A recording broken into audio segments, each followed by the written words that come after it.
ითხოვს ხალხი დირექტორის გადადგომას, ითხოვს ხალხი ხელფასების მატებას, მაგრამ ძირითადი მასა ითხოვს იმას, რომ ბატონი გოგი მგელაძემ დატოვოს თავისი სამუშაო კაბინეტი და გადააბაროს ქარხანის მმართველობა სხვას. პირობები არა გვაქვს, არაფერი არა გვაქვს, ხელფასი არა გვაქვს. ცეცხლზე ვიწვი. აქ შევალია ჩემი ახალგაზრდობა და დღესაც იქნებ ისეთი ვინმე მოვიდეს რომ დაგვაკმაყოფილოს ეს მუშები და მონებად აღარ მე დიდი ეჭვი მისთება რომ ეს აქცია არის რაღაც დაინტერესებული პიროვნების მიერ მართული, იმიტომ ისეთი ესე იგი გამართული პროკლამაციები დაბეჭდეს, რომელიც დაწერას არათუ ჩემი მუშები მეც ვერ მოვახერხებდი, კარგი კვალიფიკაცია ჭირდება ამას. ვის მოიაზრებ? არ ვიცი, წარმოგიდგენთ. როგორია გრაფიკი? 6 ღამე, 6 საღამო, 6 დილა. მოვიქოთ რომ იყოს ის, მაგრამ არ გვაძლევენ ეგეთებას. გრაფიკს რო თქვა 4-3 დღე, 3 ღამე. განასახურება რამდენია?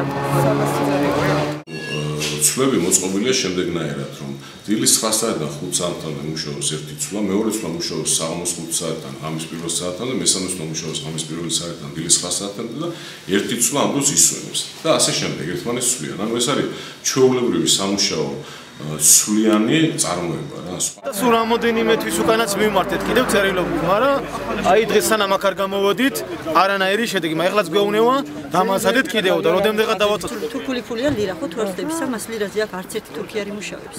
მაშინ უნდა გადაუხადოს 1000-ობით ფული და თუ მას შეუძლია 1000-ობით ფული გადაუხადოს თურქეთს და თავის ხალხს არ უნდა გადაუხადოს 300 ლარზე მეტი. კომენტარი ზედმეტია მაშინ რა. ეს რა გამოდის? რა თქმა უნდა. უნდა თქმა რა ისე.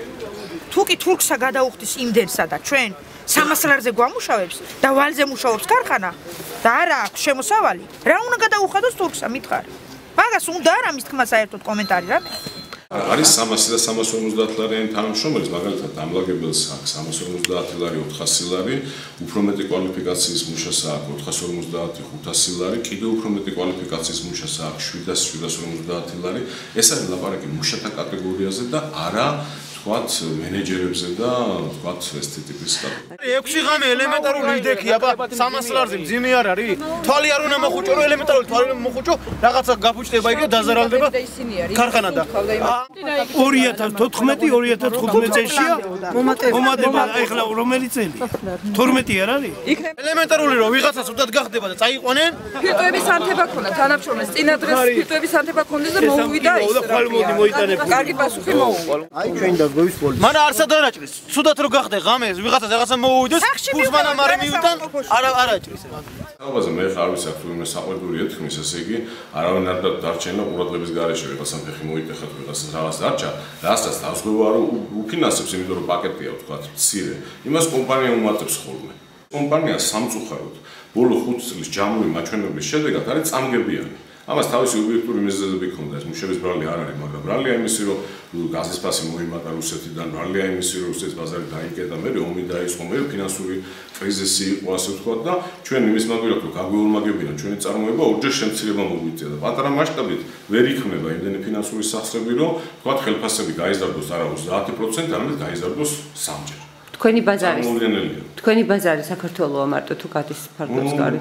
აზერბაიჯანში ყავს ახლა ერთი კლიენტი ამ ეტაპზე, იყო წლები როდესაც სომხეთში და თურქეთში ვყიდით, ეს კონექტორაზე ხანდახან გვაქვს ექსპორტის აზერბაიჯანში, თურქეთში, აზერბაიჯანში. ეს ტრაბახოს ვარ ქარხანა მუშაობს იმითოთ. ისინი რო გალეთარიან ქარხანა მაინც მუშაობს და ეგრე არ არის. ეს ქარხანა იმუშავებს 1 საათი, 2 საათი მერე გაჩერდება. ღუმელში დონე დავარდება ღუმელსაც. პრობლემები შეექმნება და კიდე სხვა რამეები მოხდება.